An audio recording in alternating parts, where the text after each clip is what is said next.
ketika Dajjal sudah mulai menyebar fitnahnya, maka Dajjal pun terus berkeliling dunia selama 40 hari. Lah ketika pasukan Dajjal sudah mulai banyak, karena pengikut Dajjal ini kan macam-macam. Ada dari kalangan Yahudi Asfahan, sebanyak 70.000 Yahudi Asfahan, itu dari Asfahan saja. Belum lagi Yahudi-Yahudi tempat lain yang bergabung. Kemudian orang-orang jahil dari kalangan orang-orang Arab. Kemudian orang-orang Turk, bukan Turki. Turk itu orang-orang yang mukanya seperti muka orang-orang Asia, bulat-bulat, sipit-sipit gitu ya. Seperti orang Mongolia, orang Tatar dan yang lainnya. Itu menjadi para pengikut Dajjal. Maka mulailah mereka berperang melawan pasukan Al-Mahdil Muntadhar dan kaum muslim. Tapi karena kuatnya tentara Dajjal, sehingga kaum muslimin mereka tidak sanggup menghadapi Dajjal dan para pengikutnya. Makanya Imam Mahdi Muhammad ibn Abdillah berinisiatif untuk melindungi kaum muslimin dan bersembunyi di Bukit Tur. Di mana? Di Bukit Tur. Makanya Tur itu selalu dijadikan sumpah dalam Al-Quran. Wa Tur wa kitabim mastur. Watin. Kemudian watu risinin kan itu. Jadi Imam Mahdi dan juga pasukan kaum muslimin bersembunyi di Bukit Tur. Ketika Dajjal dan para pengikutnya mengetahui bahwa Imam Mahdi bersembunyi di Bukit Tur, maka mereka pun datang dan mengepungnya. Dikepunglah kaum muslimin yang berada di Bukit Tur itu berhari-hari. Sampai-sampai dalam hadis Nabi SAW dijelaskan, kepala kerbau itu lebih berharga dibandingkan 100 dinar. Dibandingkan 100 dinar. Dinar itu emas. Karena yang mereka butuhkan bukan emas, yang mereka butuhkan makanan. Mereka kelaparan karena dikepung Dajjal masalahnya. Tetapi ketika mereka kemudian kelamaan berada di Bukit Tur, lama-lama mereka bisa mati kelaparan. Akhirnya kemudian keputusannya, ini akhwat ini banyak yang ngobrol di belakang. Siapa yang ngobrol nih? Jangan ngobrol ya. Kalau ngobrol keluar saja. Jadi ketika itu, maka Isa bin Maryam belum turun karena ketika itu kaum muslimin dipimpin oleh Imam Mahdil Muntadhar. Jadi terpaksalah mereka mengatakan, kita kalau tetap berada di bukit ini, maka kita akan mati kelaparan.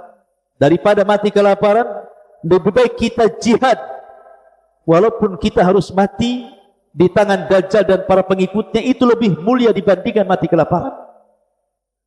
Makanya kemudian Imam Mahdi berinisiatif bahwa besok setelah sholat fajar kita akan bergerak ke bawah, apapun yang terjadi. Maka mereka pun di malam hari mereka tidur dengan nyenyak sekali untuk mempersiapkan peperangan besok. Ketika datang di waktu fajar, maka salah seorang di antara mereka pun azan. Setelah azan sebelum qomat, tiba-tiba langit gelap. Bahkan seseorang tidak bisa melihat telapak tangannya saking gelapnya. Lah ketika itu tiba-tiba melihat ke langit, ada cahaya dari langit keluar. Rupanya Isa bin Maryam turun diapit dengan 2 malaikat, di mana rambutnya basah seperti habis mandi. Dan dia memiliki nafas sejauh mata memandang, yang kalau terkena orang kafir langsung mati orang kafir. Jadi turunlah Isa bin Maryam dan menemui kaum muslimin yang ada di Bukit Tur sebelum qomat. Lah kaum muslimin yang ada di Bukit Tur tahu bahwa Isa bin Maryam telah turun karena membaca hadis-hadis Nabi SAW dan ciri-cirinya. Makanya Imam Mahdi kemudian mempersilahkan, setelah kemudian dikomatkan, maka Imam Mahdi meminta Isa untuk menjadi imam. Taqaddam ya ruhallah, majulah wahai ruh Allah, jadilah imam untuk kami. Tetapi Isa bin Maryam menolak dan mengatakan, setiap kaum punya amir, aku tidak layak. Kaulah yang menjadi imam, aku yang menjadi makmum. Dari sini maka Isa mengikuti syariat Nabi SAW, dia tidak jadi imam. Takrimatullah ala hadil ummah, sebagai kemuliaan dari Allah untuk umat Islam, bahwa umat Islam tidak boleh disolati kecuali oleh orang Islam. Lah ketika selesai sholat, dan ini ada faedahnya ya, kenapa Isa turun? Ada faedahnya satu. Isa turun itu untuk membantah orang-orang Nasrani yang mengatakan dia anak Tuhan. Kalau memang dia anak Tuhan, atau dia satu di antara tiga Tuhan, atau dia Tuhan, kenapa dia sholat di belakang Imam Mahdi? Bukankah Tuhan disembah, bukan nyembah? Yang kedua, membantah orang-orang Yahudi yang mengatakan sudah membunuh Isa bin Maryam. Maka Isa mengatakan, aku masih hidup, aku tidak dibunuh, aku tidak disalib. Dan sebagai bentuk pengabulan doa Isa bin Maryam untuk berjumpa dengan Nabi akhir zaman, dan Allah kabulkan dia berjumpa dengan Rasul dalam peristiwa Isra Mi'raj di langit kedua, di mana Rasul berjumpa dengan Isa dan Yahya di langit kedua. Itu faedah kenapa Isa turun ke bumi. Ma'asyiral muslimin wal muslimat, santri ikhwan dan akhwat yang dimuliakan Allah Azza wa Jalla. Lah setelah kemudian selesai sholat, maka Isa membariskan pasukan kaum muslimin yang siap bertempur. Lah ketika itu Isa mengusap wajah-wajah para pasukan. Dan Isa menyebutkan kedudukan mereka di sorga. Subhanallah. Tidak ada manusia yang lebih bahagia kala itu di permukaan bumi kecuali orang-orang yang diusap wajahnya oleh Isa. Kenapa? Karena bukan dijanjikan masuk sorga, tapi dijanjikan derajat mereka di sorga. Artinya mereka pasti masuk sorga. Kemudian Isa mengatakan kepada pasukan dengan tiga pilihan. Kata Isa, kalian tidak perlu turun memerangi Dajjal dan para pengikutnya. Cukup, aku akan berdoa untuk dibangkitkan pasukan yang bukan kalian. Pasukan itu yang menghancurkan Dajjal dan para pengikutnya. Dua, atau aku berdoa kepada Allah agar diturunkan bencana kepada Dajjal dan para pengikutnya, biarlah Allah yang menghancurkan. Atau tiga, kita berperang, aku yang akan memimpin kalian, dan aku jamin pasukan Dajjal tidak akan mampu mengangkat pedang mereka, sehingga kau tinggal tebas saja. Milih yang mana? Maka kata pasukan Imam Mahdi, kami memilih yang ketiga, kami ingin perang. Akhirnya kemudian turunlah pasukan Al-Mahdi dipimpin oleh Isa dan Imam Mahdi, turun dari Bukit Tur. Mereka pun berperang habis-habisan melawan tentara Dajjal yang sudah dilemahkan oleh Allah Subhanahu wa ta'ala. Melihat Dajjal bahwa ada Isa bin Maryam di tengah-tengah pasukan Imam Mahdi, maka Dajjal pun lari ketakutan. Maka dikejar oleh Isa bin Maryam ke barat, ke timur ya, sampai akhirnya tidak ada tempat lari kecuali ke Babil Lud yang ada di Israel. Maka Dajjal pun lari ke Babil Lud. Maka ketika kemudian Isa bin Maryam mengejar Dajjal sampai ke Babil Lud, maka Dajjal seperti garam yang dimasukkan ke dalam air meleleh. Maka Isa bin Maryam pun mengambil tombaknya dan mengatakan, kali ini kau tidak akan meleset. Maka Isa pun kemudian menombakkan di lehernya sehingga terpisah kepala dan badannya. Ketika melihat Dajjal sudah mati, kepalanya sudah di tangan Isa bin Maryam, dan diperlihatkan kepada pasukannya yang begitu banyak, semua ketakutan. Karena orang yang dianggap Tuhan selama ini meninggal dunia, sehingga mereka ketakutan, sehingga kaum muslimin tinggal nembas saja, sehingga mereka banyak yang lari tunggang langgang, tidak sanggup melawan tentara Imam Mahdi. Sebagian mereka sembunyi di batu. Di sini Allah takdirkan batu bisa bicara. Hei muslim, ini lo orang kafir di belakang saya, bunuh dia, kata. Sembunyi di mana saja, di balik pohon-pohon bicara. Kata pohon, hei mukmin, ini orang Yahudi di belakang saya, bantai dia. Semua mau sembunyi di tong sekalipun kan.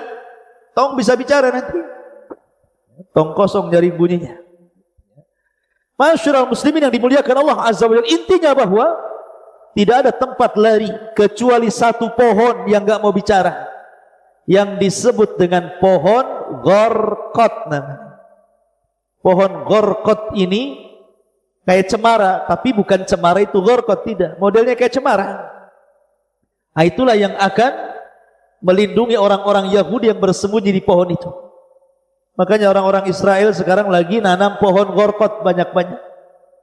Pernah suatu ketika terjadi kebakaran, dikirimi layangan sama orang Palestina, dikasih api, masuk ke hutan Gharqad, terbakar semuanya. Ya. Akhirnya nanam lagi kan gitu. Masyaallah muslimin yang dimuliakan Allah Azza wa Jalla, intinya bahwa Isa bin Maryam berhasil membunuh Dajjal dan pasukan Al-Mahdi pun berhasil mengalahkan pasukan Dajjal, sehingga mereka kocar-kacir, korat-karit dan tunggang langgang, entah kemana mereka pergi. Maka setelah Dajjal meninggal, maka setelah itu Imam Mahdi meninggal dunia. Imam Mahdi hanya 7 tahun, ada yang mengatakan 9 tahun dia meninggal dunia. Kemudian digantikan oleh Isa bin Maryam. Kata Nabi, tidak ada kehidupan yang lebih mulia, yang lebih berkah, yang lebih senang dibandingkan ketika Isa hidup di tengah-tengah manusia. Karena bumi ini dihidupkan kembali. Sampai-sampai kata Nabi SAW, pohon delima, buah delima itu besar sekali. Jadi kalau seandainya dimakan isinya, cangkangnya itu, antum bisa masuk 10 orang ke dalamnya. Saking gedenya. Jadi saking buah delima itu gede, kalau habis tuh nggak akan habis lah. Delima segede gitu, cangkangnya saja 10 orang bisa masuk. Cuma antum makan buahnya kan itu. Artinya buah delima saja bisa dimakan orang 10. Habis itu bisa untuk naungan, untuk kubah di atasnya. Itu baru delima. Gimana duren? Kan gitu ya. Coba, delimanya saja segede gitu ya disebutkan sama sabda Nabi.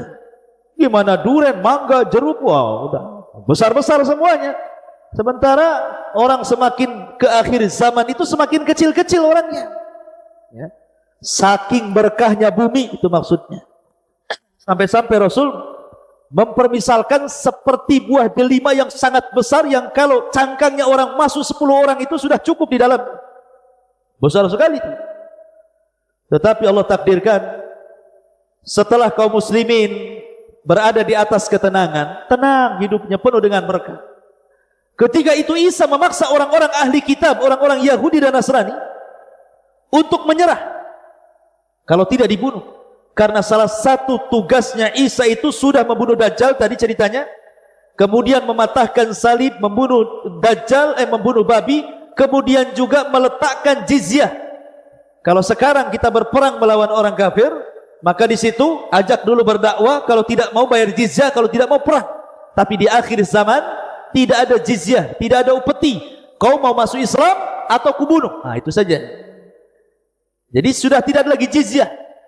Sehingga akhirnya banyak orang-orang Yahudi dan Nasrani masuk dalam Islam.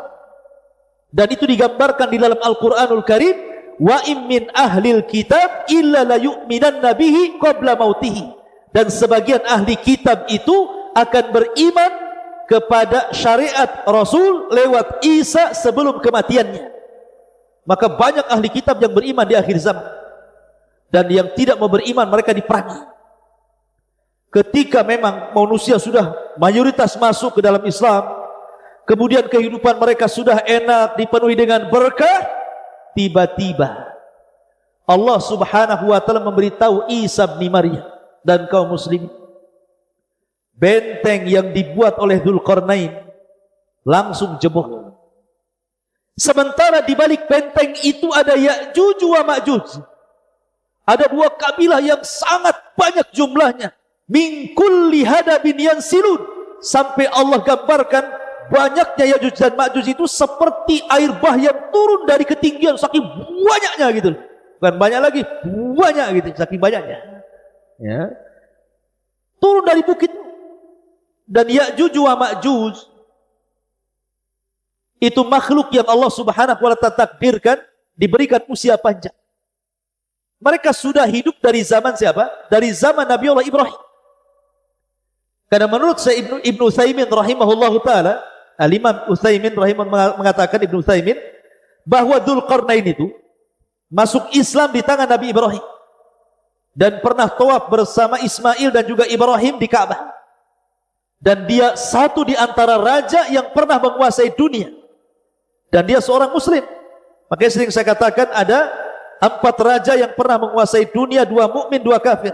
Yang mukmin Dzulqarnain dan juga Sulaiman, dan yang kafir Namrud dan Bukhtun Nasr. Lah Dzulqarnain ini sejak zaman Dzulqarnain, suatu ketika Dzulqarnain itu menurut Abdullah bin Abbas radhiyallahu anhu, karena orang dulu kan panjang-panjang usianya, dia keliling dunia selama 500 tahun. Dari ujung selatan ke ujung utara, dari ujung barat sampai ke timur, untuk berdakwah saja, memperbaiki manusia, sampai akhirnya Dzulqarnain sampai di sebuah tempat yang bahasanya nggak bisa dipahami. Sehingga Dzulqarnain itu harus berkomunikasi mereka dengan 10 penerjemah, baru paham maunya gitu. Ya, jadi maksudnya 10 penerjemah begini.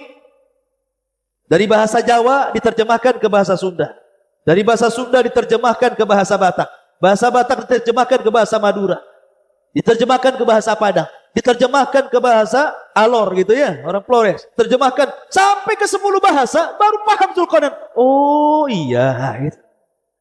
Maunya kalian saya tahu. Rupanya kaum ini mengatakan bahwa mereka setiap tahun diserang oleh 2 kabilah Ya'juj dan Ma'juj. Maka tolonglah wahai Dzulqarnain, buatkanlah benteng untuk kami supaya mereka tidak bisa lagi menyerang kami. Maka oleh Dzulqarnain dibuatlah benteng di antara 2 bukit, setinggi bukit itu, dan Allah takdirkan Ya'juj dan Ma'juj tidak bisa keluar dari bukit itu. Karena di benteng. Bentengnya di mana? Allahu a'lam. Ada yang mengatakan sebelah utara Cina, ada yang mengatakan itu bentengnya, benteng apa itu di Cina itu? Tembok. Kan ada di Cina itu kan? Benteng Cina itu. Nah, ada yang tidak, itu bukan itu. Karena benteng Ya'juj dan Ma'juj tidak bisa dihancurkan. Itu pernah hancur. Apalagi benteng Takashimura ya. Ma'asyiral muslimin yang dimuliakan Allah Azza wa Jalla. Intinya bahwa Ya'juj dan Ma'juj ini terkurung di benteng itu beratus-ratus tahun sejak zaman Nabi Ibrahim, dan akan dijebol bentengnya itu nanti di akhir zaman, di masa Isa bin Maryam sedang berada di atas kebaikan bersama kaum muslimin. Tiba-tiba Allah wahyukan kepada Isa bahwa benteng Ya'juj Ma'juj telah hancur dan keluarlah kabilah, 2 kabilah besar Ya'juj dan Ma'juj. Mereka tidak bisa diperangi dan tidak bisa dibunuh. Gimana caranya? Memerangi kaum yang tidak bisa diperangi dan tidak bisa dibunuh karena banyaknya. Berapa sih banyaknya? Kenapa mereka tidak bisa diperangi? 1 lawan 999. Kira-kira menang gak antum kalau 1 orang dikeroyok oleh 999? 2 orang aja KO, apalagi 999 kan gitu. Jadi bandingan kita dengan Ya'juj dan Ma'juj itu, jadi kalau kita memerangi Ya'juj dan Ma'juj, kita sendiri melawan 999 dari Ya'juj dan Ma'juj. Siapa yang akan menang? Nggak akan menang itu. Dan Ya'juj Ma'juj itu perusak bumi. Sekali datang ke sungai, disedotnya, diminumnya, habis kering. Masuk ke hutan, daun-daun dimakan, habis kering semuanya. Pokoknya perusak. Mereka manusia sama dengan antum ya. Tapi mereka makhluk yang aneh. Mereka tidak seperti Dajjal fitnahnya. Kalau Dajjal itu kan memfitnah agama, orang suruh murtad. Tapi Ya'juj dan Ma'juj tidak ada fitnah agama. Dia fitnahnya ngerusak saja. Dan kalau dia membunuh di luar rasnya, dimakan tuh bangkainya, kanibal. Nah itulah Ya'juj dan Ma'juj ya. Lah kata Nabi SAW, Allah berfirman kepada Isa, sebaiknya kau selamatkan sebanyak-banyaknya kaum muslimin, bawa lagi ke Bukit Tur katanya. Akhirnya kemudian kaum muslimin yang bisa menyelamatkan diri dan bergabung dengan Isa, bersembunyi lagi di Bukit Tur, sama tempat ketika Imam Mahdi bersembunyi dari pasukan Dajjal. Mereka sembunyi di situ ya. Akhirnya karena memang kondisi mereka juga sangat menakutkan, turun sedikit saja akan berhadapan dengan Ya'juj Ma'juj, mereka tidak akan selamat. Makanya Isa bin Maryam tidak bisa apa-apa kecuali hanya menyerahkan urusannya kepada Allah Subhanahu wa taala. Dia pun berdoa kepada Allah, ya Rabb, hancurkan mereka. Akhirnya kemudian Isa berdoa kepada Allah dan Allah kabulkan. Maka setelah kemudian Isa bin Maryam berdoa, Allah kirimkan bencana kepada Ya'juj dan Ma'juj. Karena masalahnya mereka orang yang sombong. Ya'juj dan Ma'juj sombong sekali. Bayangkan dia mengatakan kepada pasukannya, qatalna man fil ardi sanaqtuluhu man fis sama. Kami sudah membunuh orang-orang yang di bumi, giliran yang di langit ku bantai juga katanya. Bayangkan. Akhirnya mereka mengarahkan panah tombak mereka, diarahkan ke langit, dilesatkan ke langit. Seberapalah jauhnya orang panah ke langit? Mesti balik lagi gitu kan. Tetapi Allah takdirkan istidraj, panah itu melesat tidak turun-turun sampai menembus awan, tombaknya sampai menembus sampai nggak kelihatan. Padahal Allah hendak memberikan ujian kepada Ya'juj. Allah sedot panah-panahnya sampai ke langit, kemudian Allah buat ada lumuran darah di ujung-ujungnya, kemudian dibalikan ke bumi. Dikiranya darah-darahnya orang-orang yang ada atau malaikat-malaikat yang ada di langit. Padahal itu istidraj, tipuan Allah Subhanahu wa taala. Fayakiduna kaida. Mereka hendak menipu Allah, tidak. Allah itu lebih hebat makarnya. Wa yamkuruna wa yamkurullah wallahu khairul makirin. Allah lebih hebat makarnya dibandingkan mereka. Dibalikan tuh panah tombaknya. Langsung mereka makin sombong. Sekarang sudah nggak ada lagi musuh kami. Yang di bumi sudah habis, yang di langit sudah habis. Mana lagi katanya kan? Karena kesombongan itulah ketika mereka sedang nyenyak tidur, Allah kirimkan nagaf. Dalam riwayat Bukhari Allah kirimkan nagaf. Nagaf itu ulat. Ulat di mana-mana. Ulat bulu. Bukan ulatnya. Ulat di mana-mana, dan ulat itu kemudian menggigit tengkuknya. Tengkuk sebelah sini digigitnya dan dia bisa masuk ke dalam kepalanya. Ketika satu Ya'juj wa Ma'juj pemimpinnya mati, maka sama dengan orang yang mematikan gardu listrik. Sekali mati, mati semua. Nah, kayak tadi mati kan? Mati semua. Satu mati, mati semua. Subhanallah. Bukan ini dulu mati, besoknya ini, lusanya ini, minggu depan ini. Enggak. Ya. Ketika satu pimpinannya mati oleh nagaf itu, semua mati. Coba antum bayangkan berapalah bangkainya Ya'juj dan Ma'juj itu. Setiap satu jengkal di bumi ada bangkai. Yang untung siapa? Yang untung binatang pemakan bangkai. Gemuk-gemuk lah dia. Makan sama binatang itu. Ya.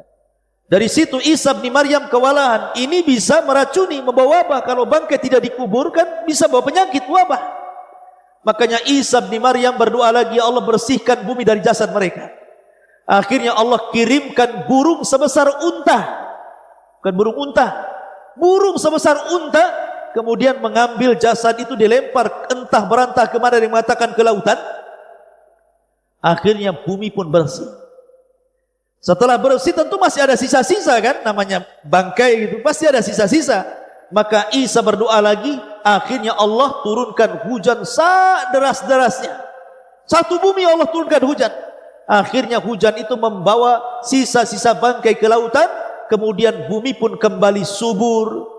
Kemudian ternak-ternak kembali gemuk, kaum muslimin turun dari bukit, dan mereka pun kembali hidup normal dan hidup di atas kebahagiaan. Maka di sini menunjukkan bahwa Isa hidup di tanda dua kiamat besar. Pertama Dajjal, yang kedua Ya'juj wa Ma'juj. Ma'asyiral muslimin wal muslimat, santri ikhwan dan akhwat yang dimuliakan Allah Azza wa Jalla. Maka selepas kejadian ini Isa hidup bersama kaum muslimin. Akhirnya Isa pun wafat. Mulailah kaum muslimin karena Isa wafat, mulai mereka jadi jahat lagi. Yang tetap beriman, yang jahat jadi jahat lagi, yang kufur jadi kufur lagi. Ini ujian. Ya. Maka selepas itu karena sudah tidak ada lagi yang membimbing mereka, Imam Mahdi sudah meninggal, Isa sudah meninggal, maka kaum muslimin terbagi belah menjadi dua, ada yang tetap mukmin, ada yang kemudian jadi kafir lagi, yang jahat jadi jahat. Akhirnya Allah Subhanahu wa taala ingatkan mereka. Dengan cara apa? Dikirimnya dukhan. Dukhan itu asap gelap dari langit. Dikirim dukhan. Makanya Allah Subhanahu wa taala disebutkan dalam Al-Qur'an ada namanya suratul dukhan. Ada namanya surah Ad-Dukhan. Nah, surah Dukhan ini salah satu tanda dari tanda-tanda kiamat besar. Allah ingin nyadarkan mereka yang kufur agar kembali ke beriman. Tetapi dukhan ini tidak menyadarkan mereka, nyadar sesaat. Ketika yang menghirupnya orang yang beriman paling tinggi pilek. Tapi kalau yang menghirupnya orang kafir bisa kesakitan, bahkan sebagainya mati. Maka mereka pun berdoa agar dukhan ini diangkat. Akhirnya kemudian dukhan pun diangkat, tapi Allah takdirkan setelah dukhan diangkat tetap saja mereka kufur. Ini sudah peringatan pertama ya. Mereka tetap kufur. Ketika mereka sedang nyenyak-nyenyak tertidur, kemudian datang waktu subuh, yang beriman, kemudian bangun mereka sholat subuh. Yang sudah kufur dan kafir mereka malah tidur. Ditunggu di waktu jam 6 harusnya matahari terbit, tidak terbit juga. Ditunggu waktu duhur, tidak terbit juga. Ditunggu waktu asar, tidak terbit juga. Ditunggu waktu maghrib, harusnya matahari tenggelam, matahari muncul dari arah barat. Ketika matahari muncul dari arah barat, tidak ada satupun tobat manusia diterima. Karena tobat itu 2 syarat. Pertama, jangan sampai nyawa di tenggorokan. Yang kedua, jangan sampai terbitnya matahari dari arah barat. Sebab kalau terjadi ini, terbit matahari dari barat, maka orang yang tobat tidak akan diterima. Walaupun penyembah berhala, dibuang berhalanya sekalipun percuma. Para dai resign, sudah tidak ada berdakwah. Kayak saya kayak gini percuma kalau sudah matahari dari arah barat. Apa yang akan bermanfaat? Tobat seseorang ditolak. Ya. Makanya Nabi SAW mengatakan 3 perkara kalau muncul tidak manfaat lagi imannya. Salah satunya adalah ghurubus syamsi min maghribiha, munculnya matahari dari arah barat.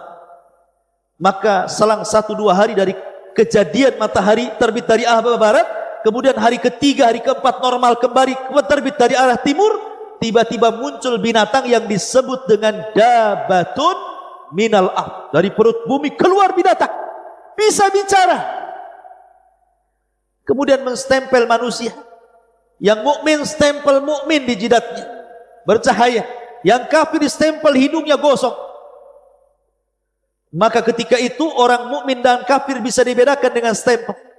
Mukmin kafir, yang jidatnya bercahaya mukmin, jidatnya gosong kafir. Sehingga ketika itu nama tidak lagi digunakan. Yang ada hanya mukmin dan kafir dan tidak tersinggung sama dengan yang lain. Enggak tersinggung. Mau kemana mukmin gitu ya? Mau ke pasar fir gitu. Tidak ada masalah. Karena sudah tidak ada lagi nama. Yang ada mukmin kafir saja. Mau kemana fir? Mau mandi min gitu. Jadi begitu mereka. Ya. Karena sudah distempel. Lah ketika sudah binatang ini tidak ada, sampai binatang ini nunggu di luar masjid. Ada orang sholat Allahu Akbar, percuma sholatnya. Tiba-tiba keluar masjid, kata binatang ini, al-antu salli, kau sekarang mau sholat? Dulu kemana kau tak sholat? Katanya, percuma sholatnya. Sampai akhirnya satu dunia distempel mukmin dan kafir. Akhirnya Allah Subhanahu wa ta'ala hilangkan binatang ini. Maka ketika itu mendekati kiamat besar. Kalau sudah muncul dabatun minal ard, berarti akan terjadi kiamat besar. Maka ketika itu Allah Subhanahu wa ta'ala munculkan api dari 2 arah. Pertama Aden Yaman, yang kedua Hijaz Madinah dan Mekah dan sekitarnya. Itu disebut negeri Hijaz. Dari 2 laut, Aden dan laut Hijaz, keluar api. Ya. Dan api ini menggiring manusia. Setiap yang kena api terbakar, tapi tidak membakar manusia, hanya menggiring saja. Satu dunia digiringi oleh api itu. Sehingga akhirnya manusia meringsak akhirnya menghindari api. Tidak sadar akhirnya mereka pun sampai di Syam. Satu dunia akan kumpul di Syam. Setelah mereka ada di Syam, dikelilingi api. Mereka tidak bisa kemana-mana. Nah disitulah Nabi SAW mengatakan, narun yakhruju min ardi Syam, min ardi Adnin, yutradun nas ila mahsyarihim. Kata Rasul, api yang keluar dari perut Aden, dan menurut penelitian NASA, memang di Aden Yaman itu ada burkan di dalam, persis seperti sabda Nabi SAW. Jadi akhir zaman itu akan keluar burkan itu, api yang sangat dahsyat dan seperti lahar kemana-mana gitu mengejar manusia, sampai akhirnya mereka dikelilingi dan berada di Syam. Disitulah Allah kiamatkan manusia. Yang sebelumnya, sebelum ada api ini, Allah kirim angin dan mewafatkan setiap orang yang punya iman dalam hatinya walaupun sebiji dzarrah. Baru dikirimkan api, dikumpulkan manusia di Syam. Kata Nabi SAW, la taqumus sa'ah illa ala syiraril khalqi. Tidak tegak hari kiamat kecuali di atas seburuk-buruk manusia. Disinilah Allah Subhanahu wa ta'ala gempakan bumi. Idza zulzilatil ardu zilzalaha. Di sini Allah Subhanahu wa ta'ala jatuhkan bintang-bintang dari langit. Wa idzal kawakibun tatharat. Di sini Allah Subhanahu wa ta'ala lipat-lipat langit. Malaikat keluar Wa futihatis sama fakanat abwaba. Pintu-pintu langit dibuka, malaikat keluar semuanya. Karena langit mau digulung oleh Allah Subhanahu wa taala. Dan ketika itu Israfil meniupkan sangkakala pertamanya, maka terjadilah kiamat besar. Dan antara jarak Israfil tiupan pertama ke tiupan kedua itu 40 kata Abu Hurairah, tanpa menyebutkan 40 hari, 40 minggu, 40 bulan atau 40 tahun, wallahu alam, kata Abu Hurairah. Yang jelas bahwa kiamat ini terjadi selama 40. Disitulah dihancur-hancurkan bumi. Sekarang antum bisa memandang lautan, tapi ketika kiamat kemana lautan pergi? Antum bisa memandang hutan-hutan Jabal Uhud yang begitu hijaunya gitu ya, walaupun sudah banyak ditebang di tengah-tengah. Nanti pada hari kiamat kemana tuh hutan-hutan sudah nggak ada. Antum bisa melihat malam-malam bintang yang bergelapan di atas langit dengan indahnya. Datang hari kiamat, bintang itu hilang, semua akan berjatuhan. Dan bumi yang kita pijak akan diganti oleh Allah dengan bumi yang baru. Bukan bumi ini hilang kemudian bumi yang baru datang, bukan. Bumi iya tetap bumi ini, tetapi bentuknya dirubah dari bulat jadi terhampar. Yauma tubaddalul ardh ghairal ardi. Pada hari di mana bumi diganti dengan bumi yang baru, menjadi sebuah padang yang disebut dengan padang mahsyar. Disitulah manusia dibangkitkan kelak pada hari kiamat.